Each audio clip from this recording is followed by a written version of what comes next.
Welcome back, everyone. Today's Saturday afternoon, June the 2nd. Jim and Dave, you guys on? I'm here, Bill. I might have made a microphone mistake, so I hope I haven't opened the show like Nancy Pelosi. Well, you are loud and clear, Jim. Okay. We're going to title today's talk, 2018 is going to be 2008 on steroids. And we're going to start this out a little bit different. Dave is going to read from a recent writing by William Engdahl. And then we're going to talk around that. And before we got started, we were talking about how and why what you watch on television is called programming. And we'll get into that. So, Dave, why don't you get started, and then we'll go from there. Okay. Hey, Bill, what I'd like to do is, before I read William's piece, I would like to just cover something. Sure. And this was something else that I was reading. Keep in mind that the U.S. economy is in stagflation. And when the United States went through stagflation in the 1970s, gold soared 25.5 times in price, and the price of silver went up 38 times. When the pendulum swings in gold's favor and away from stocks, the upside gains in the gold and silver markets will be breathtaking. With that said, William Engdahl is a great writer. Anybody who wants to follow his stuff, look him up on the internet. The guy's brilliant. I've been following him for years. And I'd like to give him credit for writing this because it's exactly what I wanted to go over. Hey, David, before you get started with that, I've just got one comment on, and I saw that, I forget who wrote that regarding stagflation and what gold and silver did. Listeners should keep in mind, and Jim, you can comment on this because you're the one who ran gold up and knew where it was going for reasons compared to U.S. debt. Yes. The U.S. debt situation in the 70s was nowhere near what the problem is today. I think it was calculable. Well, yeah, it was, and it was only 30% debt to GDP or 40%, something like that. Now we're at the numbers the numbers were knowable, Bill. Right, and there was not such a buildup of, if you want to call them promises, such as Social Security, Medicare, Medicaid. You did not have pensions that were underfunded like you do today. So it's what's going to happen to the dollar now versus what happened to the dollar in the 70s.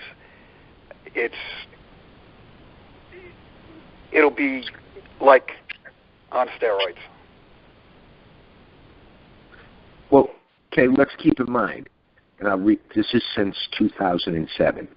China, Russia, and Turkey in particular have boosted their central bank gold holdings substantially since 2007, namely by 307% for China, 408% for Russia, 486% for Turkey. In Q4 2007, China, Russia, Turkey, and India together held 1,524 tons of gold, which represented just 5% of the total official gold reserves at the time. In Q4 2017, their combined reserves amounted to 4,804 tons, or 14.3% of total official gold reserves. And I would like to use the word official gold reserves because they may hold much more than what we're talking about. Yeah, China holds over 20,000 tons. Okay. With that said, on to what William had to say. I'd like to read this and I'll try and go through it. The U.S. economy and its financial structures have never recovered from the great financial meltdown of 2008, despite the passage of 10 years. Little discussion has been given to the fact that the Republican Congress last year abandoned the process of mandatory budget cuts or automatic sequestration that had been voted in a feeble attempt to rein in the dramatic rise in U.S. government debt. That was merely an added factor in what soon will be recognized as a classic debt trap. What is now looming over not just the U.S. economy, but also the global financial system, is a crisis that could spell the end of the post-1944 dollar system. Moody's credit rating has just issued a warning that barring some sort of miracle, as U.S. interest rates rise, and they are, as much as 22% of U.S. corporations that are being kept alive borrowing at historically low interest, not only in shale oil, but in construction and utilities. So-called zombie corporations will face an avalanche of mass defaults on their debt. Moody's writes that low interest rates and investor appetite for yield has pushed companies into issuing mounds of debt that offer comparatively low levels of protection for investors. The Moody's report goes on to state some alarming numbers. Since 2009, the level of global non-financial junk-rated companies has soared by 58%, representing $3.7 trillion in outstanding debt, the highest ever. Some 40%, or $2 trillion of it, are rated B1 or lower. Since 2009, U.S. corporate debt has increased by 49%, hitting a record total of $8.8 trillion. Much of that debt has been used to fund stock repurchases by companies to boost their stock price, the main reason for the unprecedented Wall Street stock boom. That being said, Jim, why don't you start off and take us through what we're talking about, because you were the one who said in 2008 they were going to make one last grab to basically steal all the assets. You asked before the conversation. We have to ask ourselves, there's a why and a plan. Coincidence is lack of understanding or the inability to connect the dots. And clearly, what the effort is to steal it all. And in order to do that, and to have a system completely under their control, the house has to come down. And the house was the U.S. dollar. And I don't think anyone can argue for a moment that the U.S. dollar is a historical item in terms of being the most powerful entity in the economic world. If people would take a moment to say what through all of this has maintained buying power, we come off all fiat currencies, and we end up going to the two metals, silver and gold. The question I have in my mind is the trillions that are missing from the Defense Department and elsewhere have gone clearly to a part of the 1% club. But what they have right now, Bill and David, is a huge amount of bank statement paper. When you steal $1 trillion or $21 trillion, you put it under your mattress. Your mattress is halfway to the moon or more. So there's a transition that has to come and has been in process for over a decade of draining the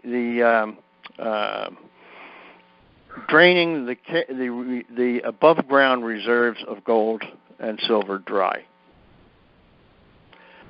And as long as they can continue to make that transition, which they have to and are, from fiat stolen wealth into what will survive the Armageddon when they pull the switch, and it is just that. It is the Book of Revelations. How long is it going to take them, and by what means do they need to, or how close are they now to having completed that transition themselves from paper wealth, cargo airplanes full of $100 bills, all wrapped up in plastic, into a moderate-sized aircraft full of gold? If we go for the timing, we have to answer the question: are they finished? Because all of this has a defined reason and a defined strategy. And what I'm hearing in Moody's is that we are past the breaking point. So it is why is it being held up so with such vigor, such as you see in the flash crashes followed by the next day's recovery, or last week and the week before. I think we're right there. I believe that it's not years, it's months, and I think that we're coming towards what you might call end game. So preparation needs to be for the ability to not just survive but thrive in an end game scenario, with inputs that have never been conceived possible in terms of the size of debt and the size of wealth.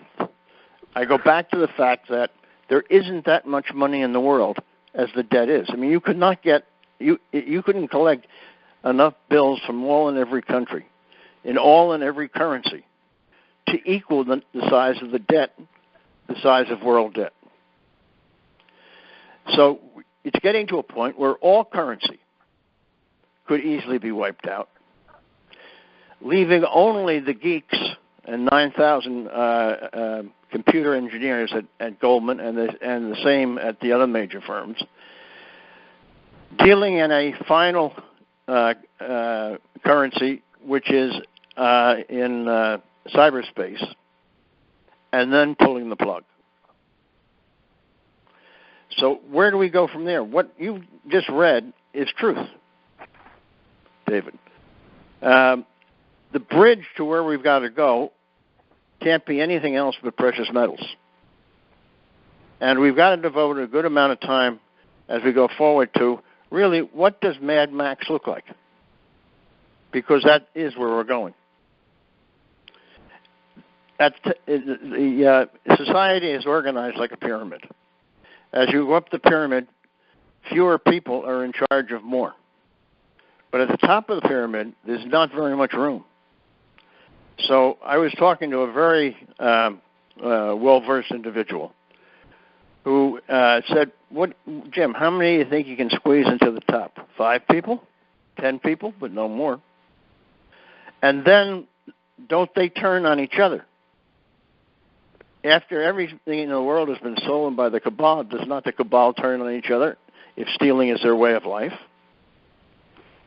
So, we need to go further than the shock we were all feeling at the statistics, which are very real, as just outlined, to where does this all take us?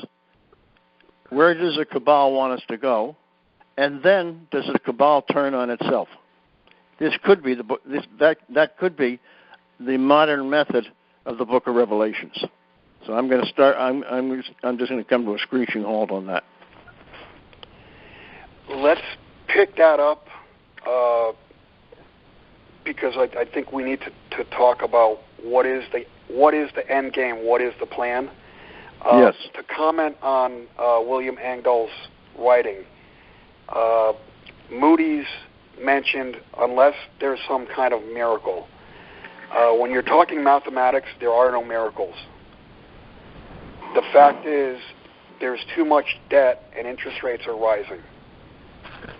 And the debt, like you were just saying, Jim, you could add up all the physical currency, all the digits that are held within banks and brokers and central banks, and there's not enough money to pay the debt off.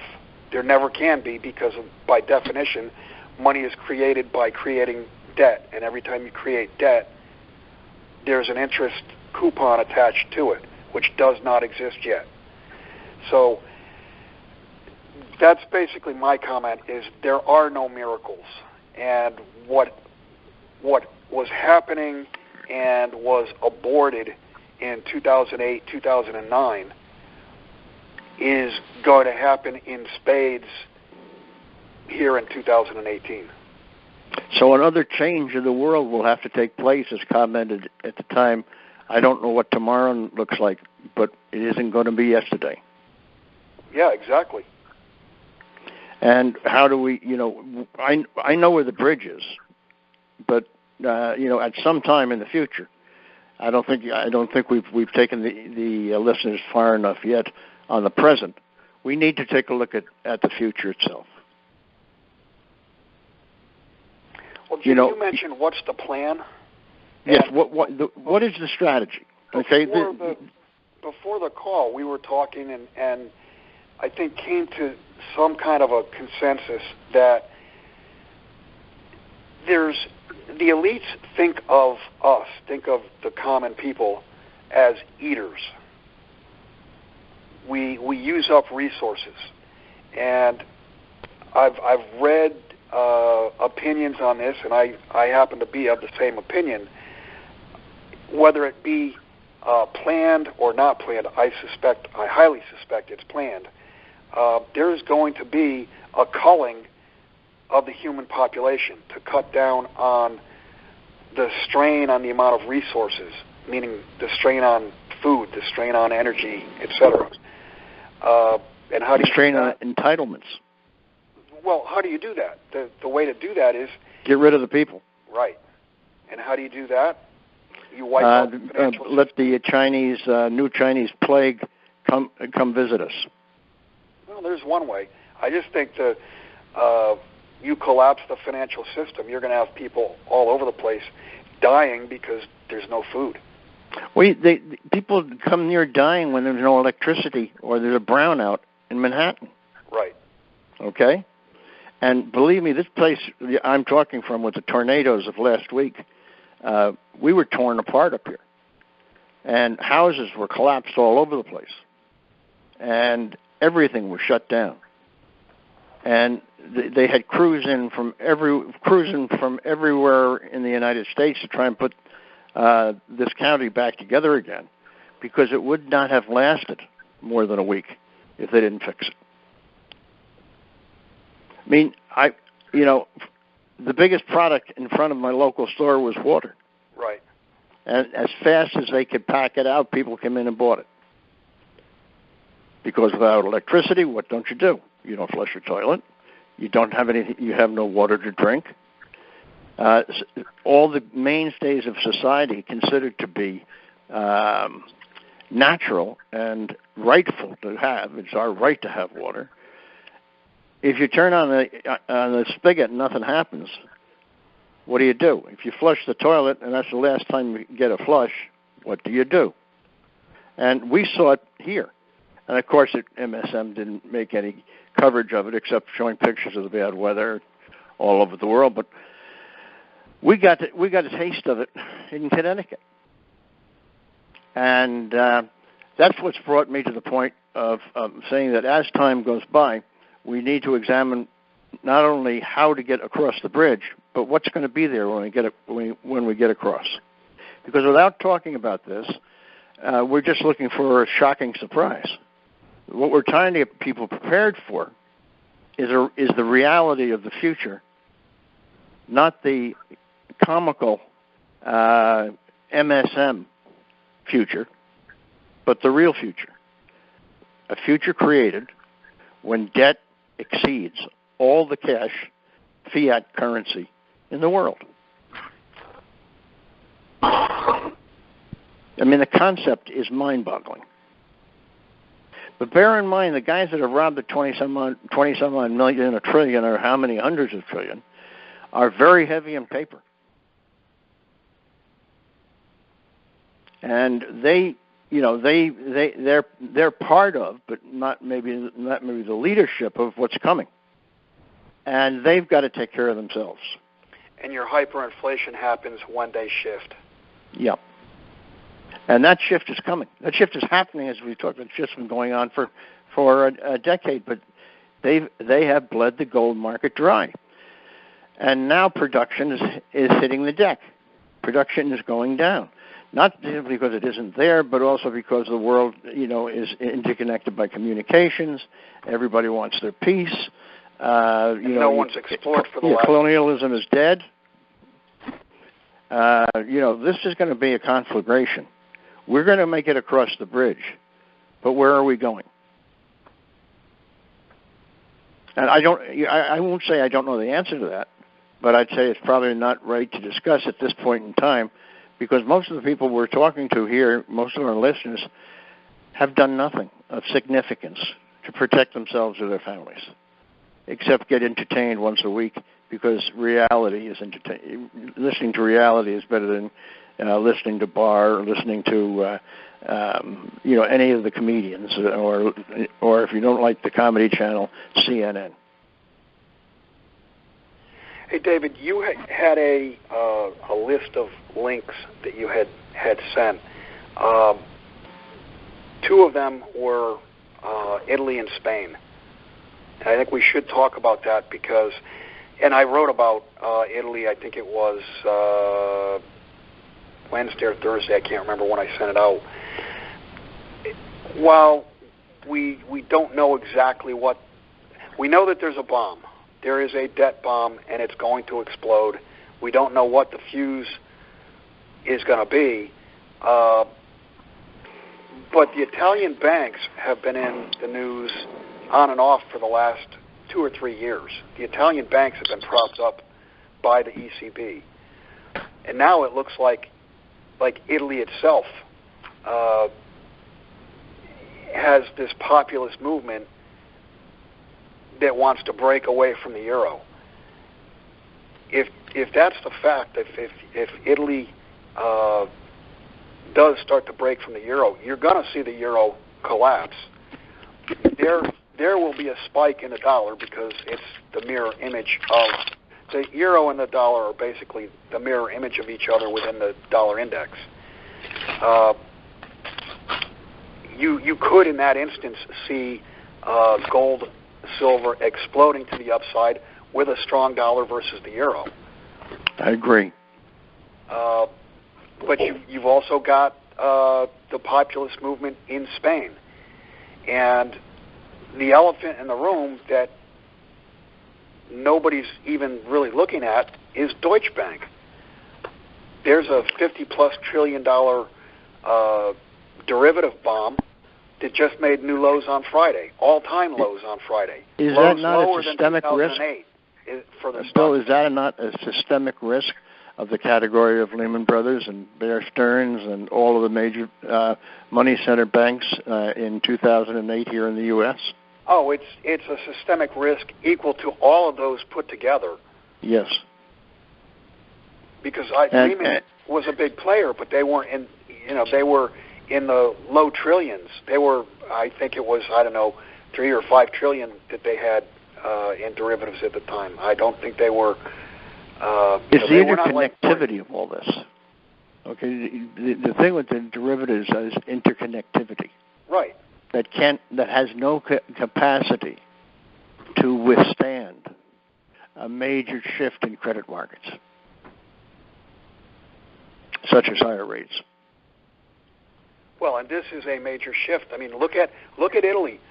At one point, over just a 5-day period of time, their short-term interest rates went from negative 0.5%, which is ridiculous to even talk about negative rates, to positive 2.5%. That was a 3 percentage point move.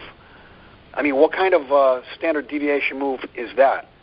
There's probably not even a number. It's a move that kills more people than the Second World War. Right. and their 10-year government paper went from 1.5 to 3.5. I mean, how do you make, as a business, how do you make business decisions? How do you make business plans if you have interest rates moving like that? And how do you protect yourself if the hedge is the problem? Right. Exactly. Okay. There you go. In other words, you go and protect yourself, you're walking right into the frying pan or diving into the boiling oil. Right. When because there is no protection in something that doesn't exist, meaning cyberspace derivative items. Well, the bottom line is nothing is hedged. The only hedge is gold and silver. That's the only hedge. Well, that's my savings account, and the time to buy it is any time I got money. I've got an absolute perfect timing clock. Send me, if you guys would send me a couple of $1,000, I'll go buy some coins. Okay? And that's the way I think you got to look at it. David, you want to chime in? Yeah, David left. They got him. They finally got him. Let's make believe I worked for a loan shark in the first place. And he said to me, "Oh, hey, boss, I have a great deal. I'm going to loan Italy money at negative interest rates." He would beat my brains in. What are you, a moron? Who would have loaned? We've had this conversation. Who's the morons who loaned them the money at negative interest rates to begin with? I mean, their debt was cheaper than the United States debt, right? Well, you were paying Italy to lend them money. Well, that's like going to Argentina and buying a 100-year bond. This has been going on. Are these people out of their mind? We had this conversation. They are out of their mind. Our whole system is upside down. Everybody's chasing yield, hoping that the Fed will bail them out before the whole system blows up. Hey, David, I can't let this pass.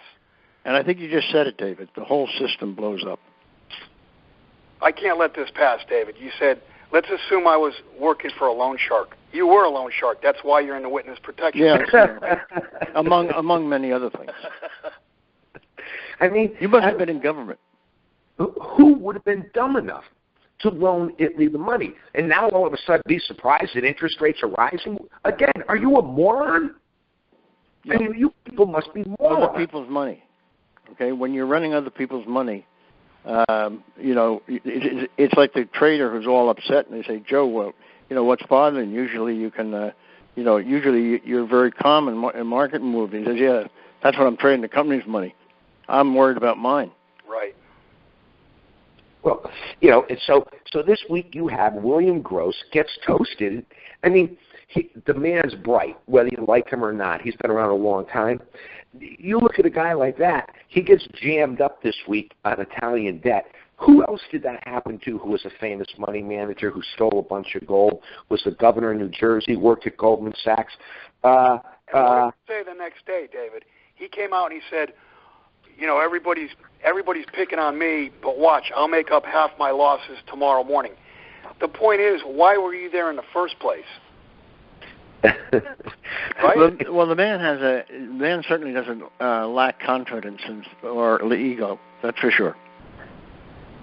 Well, we're living in a world where at any given minute, everything could go wrong because there's nothing right. There's nothing correct in our whole financial system. It's you say financial system. What system? Well, it's a reality TV show. A minute ago, you discussed a calamitous economic event. What comes after? Mad Max. Yeah. That is exactly. And does not Mad Max fit into a long-term plan? It does if your plan is to cull the population of the world because you already have acquired all the assets that you need to acquire. Once you got it all, what do? Steal from each other. But there comes an end point, this game. There is an end point. And where are you, Bill, Dave, and Jim, at that end point, assuming it comes within my lifetime, and it does. Well, I know where we'll be, Jim, but we don't really know where Dave is. Yeah, nobody ever know what Dave is. Right. A friend of mine. Hey, I want to mention, just getting back to the Italian debt, and something that William Engdahl had mentioned, that it's a yield-starved world, and the most hungry of those searching for yield are pension plans. You know, the thing that you're supposed to be able to live on for the rest of your life after you retire from working. You mean the 8%? 8% yielders. Right, exactly. And the point being, first off, we already know that the pension plans are underfunded. They're underfunded even in today's game, which is, how could it be underfunded with interest rates at all-time lows, bonds at all-time high prices, and stocks at all-time high prices? So something's really wrong there. But the point being, the debt that these pension plans have purchased is all hollow. It can't be paid. Pension plans are going to absolutely blow. I mean, people who worked as a police officer in New York City for 20, 30 years or whatever, and they feel like, I've retired and I'm going to live the good life. I'm going to have a great retirement. I mean, you name it. It doesn't matter whether you worked in the public sector, the private sector. It doesn't matter, because your pension is funded by debt, and the debt is basically all worth zero. Retirement is an oxymoron, if you understand what's out there. The only way to retire is to retire sitting on top of a pile of gold and silver. That's the Correct. only way to retire. And that has to be that needs to be transmuted to the ones who have taken these nicely wrapped huge bundles of $100 bills and ripped off the public, which is public money, government money, little guy's money, in the size never even conceived of. In 10 years ago, hey, how about 3 years ago? Do you think you'd talk about trillionaires? What's happened since 2008 is the great train robbery. And all of this ends when there's nothing left on the train to rob.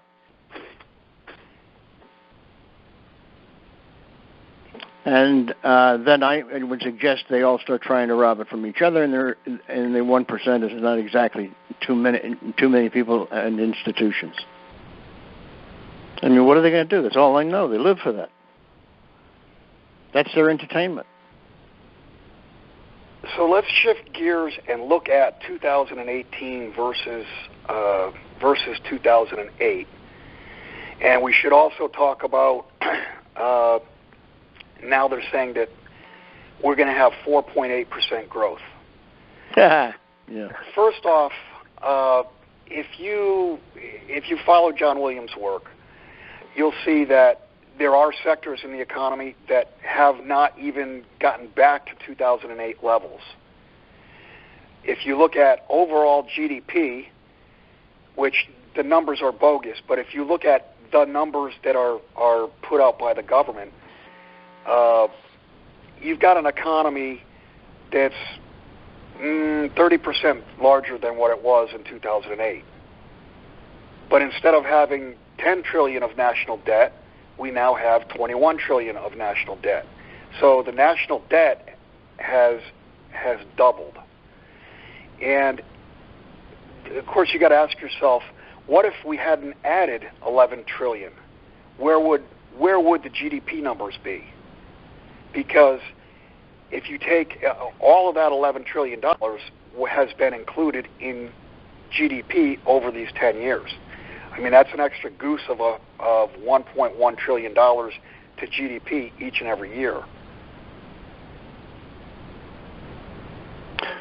Well, Bill, in 2008, they turned the toolbox upside down. Okay? And they invented a few more. But yeah, it was an experiment. There's not much more out there than to burn what is and make a new currency. And 9,000 computer tech guys have been hired by Goldman, and Goldman is down. This is the best I've ever heard. You know how many traders there are in the trading department of Goldman? One from 500. My occupation as a young man, which I loved as a specialist who would commit capital, doesn't exist anymore. It just it doesn't exist. 500 traders in Goldman, the greatest trading operation supposedly on the planet Earth, now has one trader, which does kind of tell you that all those profits they made and never lost a nickel any day was just the conduit for the money that came in from all of the government programs to the losers in the derivatives, therefore to the winners, because the losers pay the winners. So the trillions took a little trip and went right into the pocket of the major entities who don't care a bit about these great old names. All they care about is how fast they can funnel the money out through bonuses, salaries, and whatever else. Well, Jim, that tells me one of two things. I mean, if they've gone completely toward tech, either that points 100% towards they are going to be algorithmically trading, or they smell a new currency, or as you understand it, new currencies after the failure of the first one. And that currency, unfortunately, is going to be some type of cryptocurrency. Call it the mark of the beast. You've got it. Everything you just said is spot on, in my opinion. I mean, people laughed at me 2 or 3 years ago when I was asked, I forget who did the interview, but I was asked what I thought about the cryptocurrencies. And I said, the bottom line is, when all is said and done, it will end up, whatever the currency is, it will end up being the mark of the beast. And you can't have 1,000 cryptocurrencies. I got news for you. You can't have one. The only cryptocurrency can be the new currency. Issued and backed by the government. Full faith and honor. Okay? How can you... The new Treasury bill flies past Pluto. Okay? In the Senate, you know, it is where these major firms, by revelation of the change of their staff, have told us we're going. You wouldn't have 9,000 guys and one trader just to play the markets, because they've played them out. Who buys these hot stocks now at over $1,000 as they were a few months ago? Everything. I mean, it used to be phenomenal if a stock ever made 100. Now it's 1,000.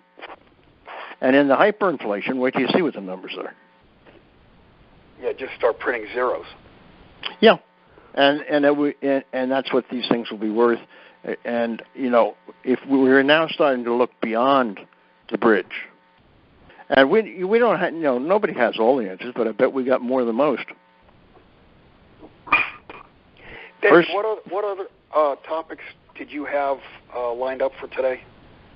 Well, you know, they go back to geopolitics and how we're just, for lack of a better word, we're becoming irrelevant.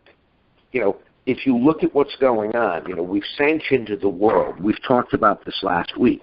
We're the deciders. We're telling everybody what to do. I mean, we're telling Syria that they cannot retake territory within their own country from the rebels. Wait a minute, say that again slow so that I can understand it.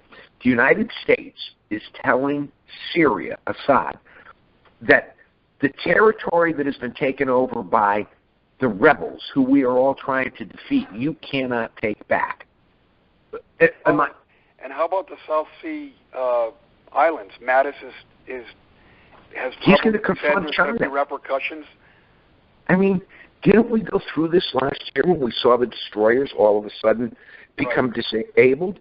I mean, again, we're living in a reality TV world. The public has no idea what is really going on. I mean, Jim Rogers, who's a pretty smart guy, U.S. is pushing Russia, China, Iran together and cutting itself off from global trade. Really? Is that, That's because we make so much stuff ourselves. Well, here again, believe it or not, RT gives you some of the most factual, quick stories you could ever run through. India and Iran are going to drop the dollar in oil trade to bypass U.S. sanctions. I mean, no matter what we do, the rest of the world is going to go on. We no longer can tell everybody all the time what we're going to do. And for every sanction, there's a loophole. Well, Saudi Arabia threatens military action if Qatar purchases Russia S-400 system. It's like, are we living in 1984? Countries can no longer do what is in their best interest. They have to do what they're told. Well, to say Saudi Arabia threatens, the United States, Saudi Arabia, and Israel seem to be acting as one unit in the Middle East, for lack of a better word. So when Saudi Arabia threatens, Saudi Arabia can't beat up Yemen, can they? You're right. No. So what, are they going to start another war with Qatar? Well, they got a whole lot of princes they could have run over with their little swords that they have in their belt.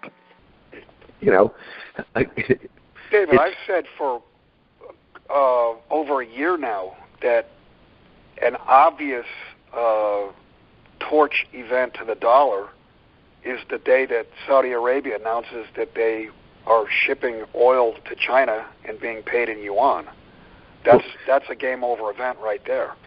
Well, we've pushed Venezuela to that. India to ignore U.S. sanctions on Iran and Venezuela. India's saying, look, we need oil. You can't tell me who I could buy oil from. Right. We tried that last week with, Germany. You can't buy gas from Russia. You've got to buy it from us. I don't care that we're 30% more than they are. And what did that result in? It resulted in a meeting between Merkel and Putin. Well, so again, we get back to what is the end plan here? And again, has nothing to do with being patriotic. If you're being set up, it's time to wake up and say, well, if I'm in a position where I'm compromised, I need to take actions that will assist me if the system was to become compromised. Would you not? No, when of course the system you would. Everybody for themselves. We're sitting here, if you just read the daily tea leaves, and again, without an axe to grind, because I have no kids. It's like, so once I'm gone, I'm gone. And I can't take it all with me anyway. So the point, I'm not going to leave it to the dogs and kittens because I'm not really a big pet person. So my whole point is I don't have an axe to grind here. I read the tea leaves, and this is what I see happening. And again, for lack of a better word, I think we're being set up. If you read the Economic Hitman, or Confessions of an Economic Hitman, we appear to be the mark. It's like the rule to the poker game. If there's 5 guys sitting at the poker table and you don't know who the sucker is, it's mostly you. You are. Right, and we're sitting here right now in America thinking, we've bickered back and forth, Republicans and Democrats, till we're blue in the face. I don't do either, because I believe at the end of the day, the mob is running the show. Now, you could define the mob as, the deep state, the Rothschilds, whatever you want to define it as in your own mind. You have to come back to somebody's leasing you this dumpster. It's not your dumpster. This country is a big, we're a corporation. They're here to make money. And if they make money off us collapsing, well, then so be it. So the time has to come when they've stolen everything. It has to. It will. Okay. There will be nothing left to steal. Well, really, what is left? We've bankrupted pretty much everything. They've strip-mined the country. They tell us that we're at record low unemployment. At the same time, they utter we are at record high amount of people who are not in the labor force. Yeah, 92 million. Totally bogus numbers. I mean, look at John Williams' numbers. We're running a 20% unemployment rate. Well, wait a minute. They just told us 3.8. It's going to go to minus, you know. Black unemployment rate hits record low. Well, we all know how they canvass to come up with the unemployment rate. They call and ask, have you looked for work in the last how many ever days, weeks, or month? Well, first off, how many people in the inner city really answer these surveys? And if they did answer them, how many of them say, yeah, I sent resumes to 13 companies this week, and I can't wait to hear back, so I'm calling them up. It's just bogus information. It's reality TV made for the public. It's programmed. Well, you know, when you screw with the figures the way we have, I'm not joking. Unemployment could go to minus. Yeah, everybody has more than one job. Exactly. That's what that would mean. More jobs than people. Hey, let's finish talking about programming. That was one of the first things we were going to talk about, and we really didn't. Well, that's what they call TV. That's what they call TV. It's programming, and it is programming. And I know this is one of your favorite topics, Dave, so take it away. Well, you know, if you think about watching TV, we all have hopes, thoughts, whatever you want to call them. They've got a TV station for each and every person, no matter whether you're a dog lover, you're a cook, you're a gourmet.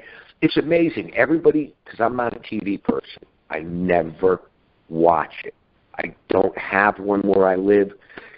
Just to make a long story short, everybody tells you, oh, I really don't watch TV, but I do have my couple favorite programs. They're programs.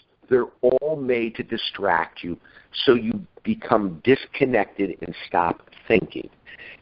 We need to go back to 100 years ago where we didn't have cell phones, we didn't have TVs, and people learned how to think for themselves and do for themselves again. That's where we're going, David. Well, you know, we talk about that, and people think that it cannot happen. And you look at what's happened in places like Syria, Venezuela, Argentina, Greece. You go down the list: Afghanistan, Yemen, Turkey's collapse of its currency, Iran. I mean, people think that this, you know, it only happens over there. Well, it doesn't only happen over there. Just like everything is global nowadays, and the people running the show or the elites are doing it on a global scale. So when it comes our turn to take a licking, we're going to take a licking. It's that simple. And, you know, hopefully we're going to help people soften what's going to come, because we're all going to suffer to some extent. You know, nobody wants to see a society coming unglued. And TV's never going to tell you that. Like I say over and over every week, have you seen the TV tell you, don't spend your money, save it, pay down your debt, accumulate some physical assets? Never. I'm 60 years old. 60s, whatever. I've never heard that in my whole life. Have you? No. Back when we were kids, we heard it from our grandfathers. Okay? But that was the end of that. Well, you know, and that was a function of after the Depression. Pay down your debt. Yeah. Well, the idea is not just to survive; it's to thrive. Okay.